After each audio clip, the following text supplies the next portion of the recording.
Welcome to Wagons of Steel. It's a party and everyone's invited.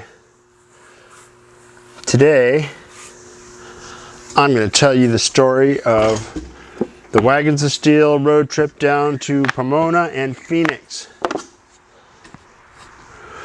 This is back in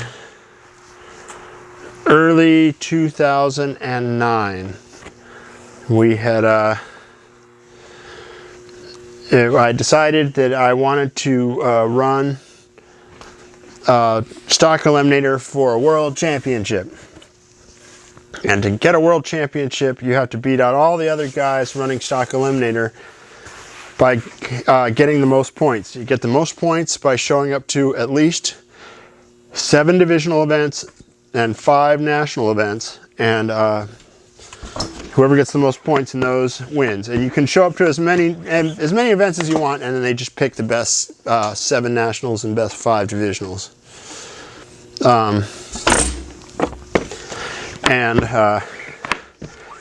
In 2008, I came into some money, and I bought a trailer. The 28-foot enclosed trailer that I still have to this day, next to my truck. Probably the nicest new thing I've ever bought for myself from Dave Barcelone's Truck Down. Go there for all your truck and trailer needs. And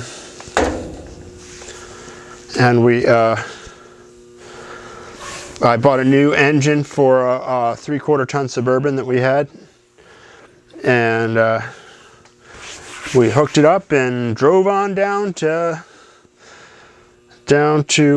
LA, and got there on like a Wednesday, and it was divine because it's so cold and wet up here like it is in February, and it was just perfect down there. Now that didn't last. We were there.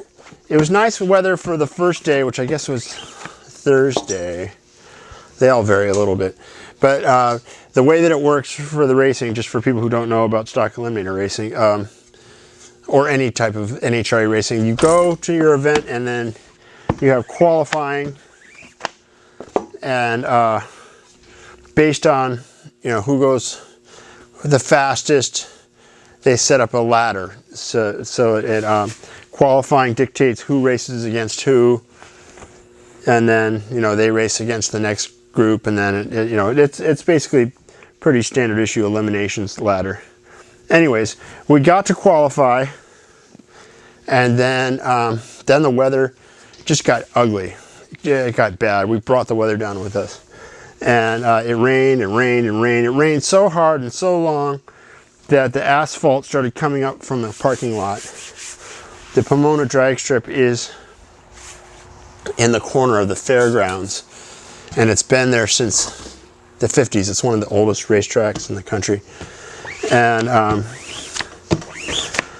so we whooped it up and partied down. We were a bunch of hard drinking guys back then, and so it was a big party. We had barbecue, and we had a lot of fun. It was a good time. We took showers at the KOA parking lot. Across the parking lot there was a campground, and we had a lot of fun. It was a good time. And then by day 2 or 3, it's been a while since, obviously 12 years ago or something. I can't remember exactly what day it was, but finally we had a window of opportunity, and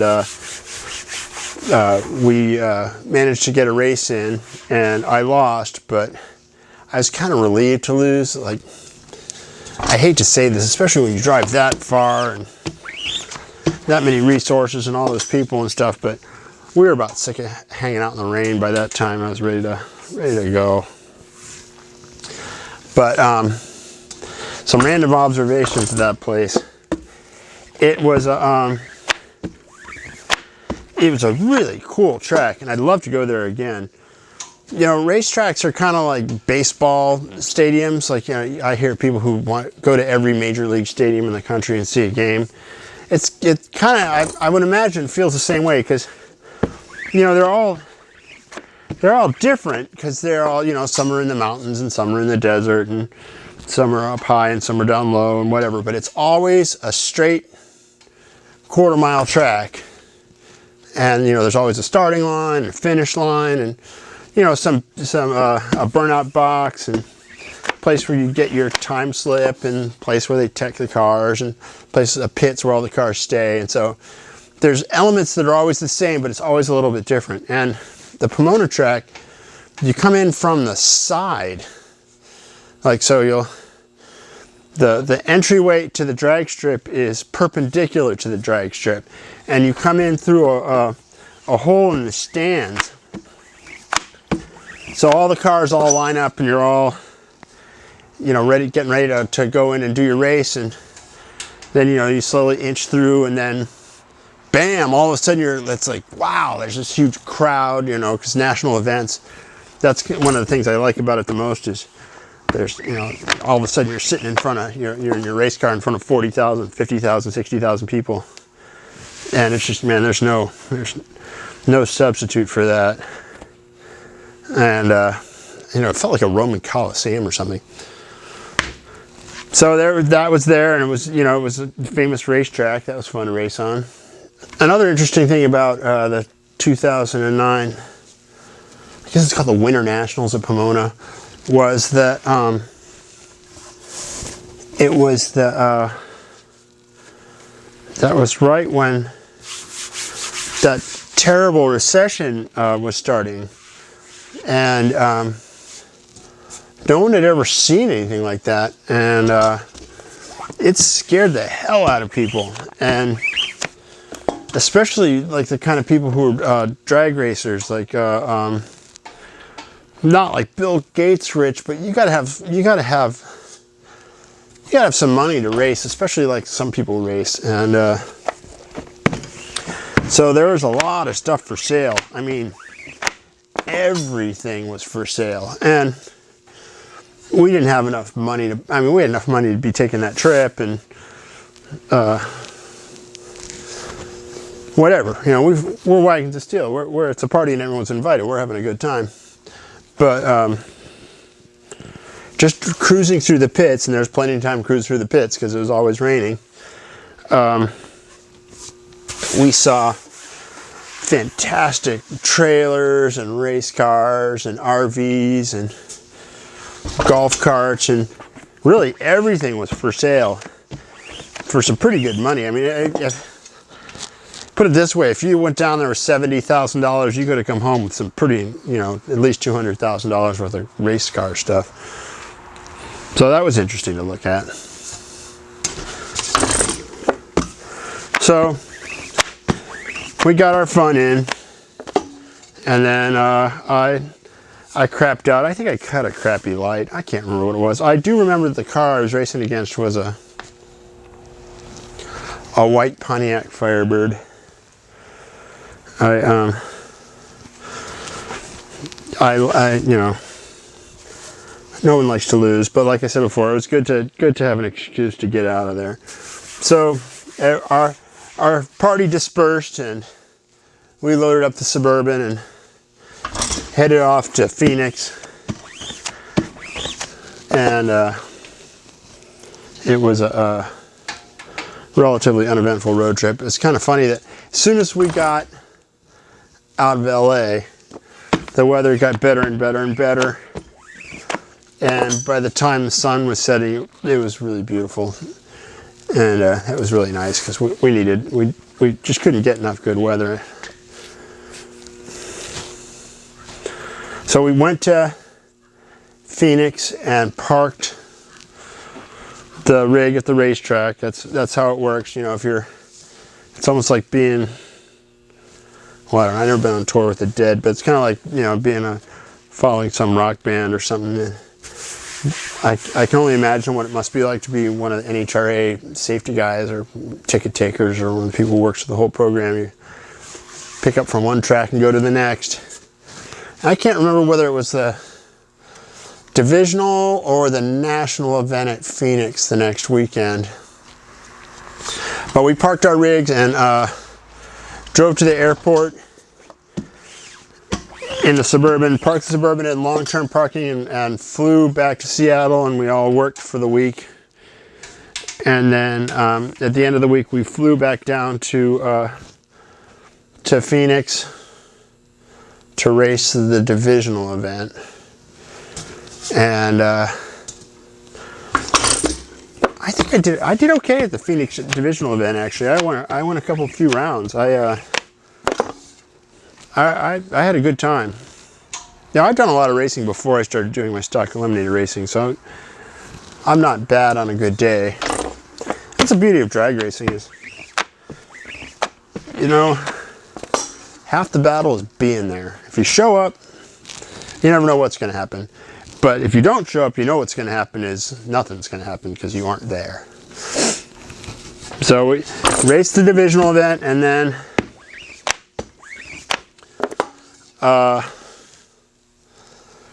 we came, I think we did the same thing again. Drove back to the airport, flew home, worked for a week, then flew back down and raced the national event. This could be wrong, but I think that's what we did. It's a lot of beers. And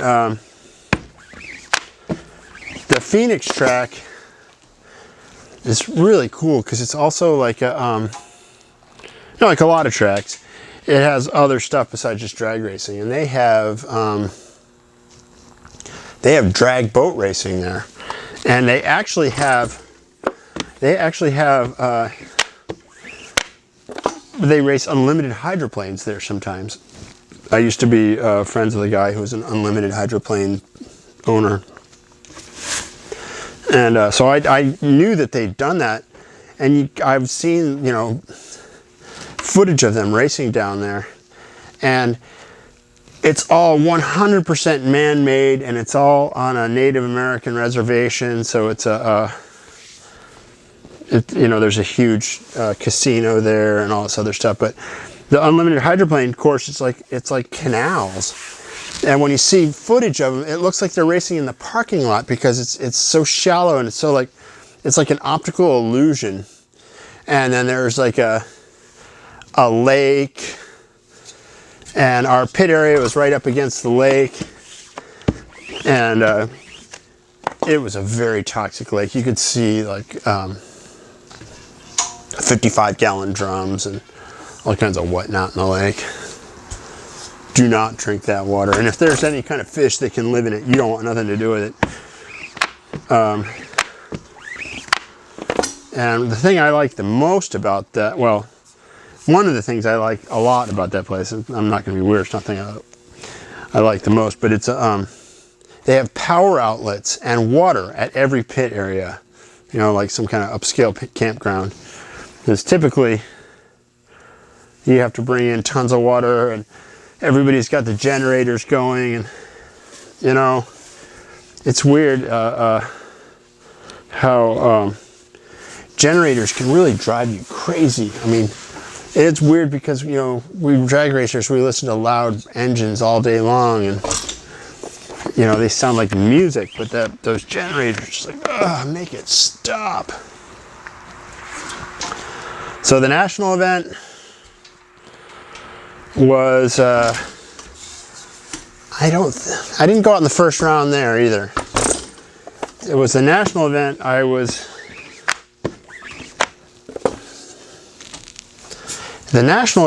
doing pretty well also, and then I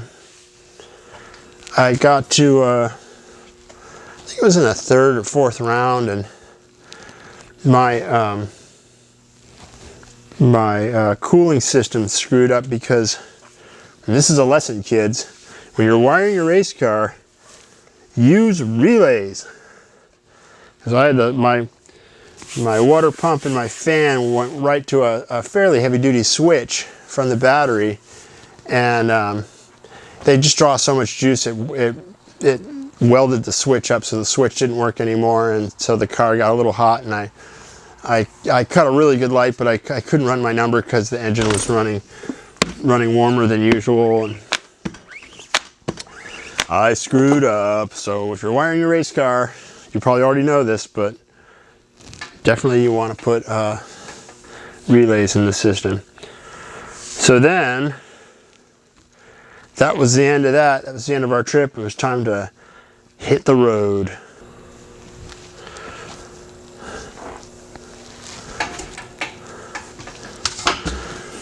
So it was pretty warm when we left on a Sunday afternoon. We pulled out and headed northwest. I can't remember the exact. We took a pretty direct route. There's a lot of snow and crazy weather going on in the Siskiyous, which is the mountain range that I-5 goes through all the way to the west. So we took there's a different road that kind of goes parallel to I-5 to the east, and you hit it through Vegas. And so that's what we did. It was windy, and this is where the trip got really interesting. Was the 3/4 ton Suburban. It's a nice rig. I mean, it's pretty much what the president gets lugged around in. Very bulletproof version of it. And ours was nice and dependable. And we had, everything was all set up. It wasn't rigor or anything like that, but it's not good enough. I think I said in an earlier video, when we left on this road trip, my friend said, "I'm going to pray for you guys," and he's not the kind of guy who says that stuff, because it was so. Anybody who knows, and my friend tows heavy equipment professionally, that's why he knew that he was going to have to pray for us. It's not up to the job we were doing with it. So we got blown around quite a bit, and the weather got nastier and nastier, and eventually it started snowing. And this is funny because I'd been sleeping, and I woke up, and Mike was driving, and he said, "Hey, you feel like taking over?" And I said, "Okay." I think it was Mike. Oh, it doesn't matter. It was my turn to start driving, and so I did. And as soon as I pulled out onto the highway, saw those little flurries start. And then I wasn't a mile down the road before it started really snowing. I mean, it was like, it's, that kind of feeling where it's we call it the Millennium Falcon effect, like in Star Wars when Han Solo puts his Millennium Falcon into hyperdrive, the stars all go whoosh. And when you're driving down the road into the snow, that's kind of what it feels like. And then it snowed even harder, and then it was snowing so hard. It was just, I'm used to this, like in Florida. There's kind of rain that comes down. It's raining so hard, you don't want to pull over because you can't see anything. I mean, you're just going down the middle of the road, and you can know that you're getting to the edge because you feel the speed bump, the little the turtles and stuff. But that's what we're up against. And then we got to Dead Man's Pass, which was, I saw that sign on the side of the road, Dead Man's Pass. Like, oh, good God.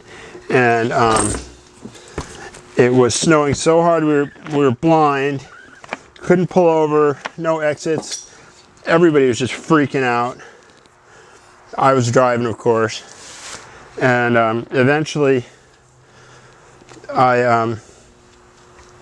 out of nowhere, there's this, I'm looking all of a sudden at the back of this semi, and the road was so slippery and so nasty that I mean, it's hard to describe how terrifying it was.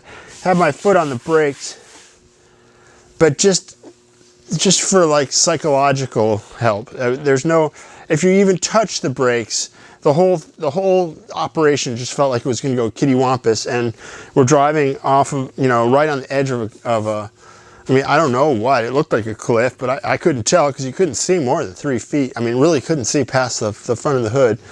And all I could see of this semi was the lights. And fortunately, when I came up behind him, he was moving. It's like, oh, thank God. And so I just let off on the gas and just followed this guy at like 5 miles an hour until eventually we got down the other side.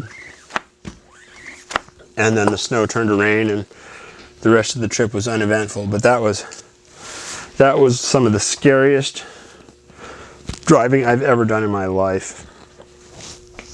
And when we got back from that, we started borrowing trucks again because we really didn't need that.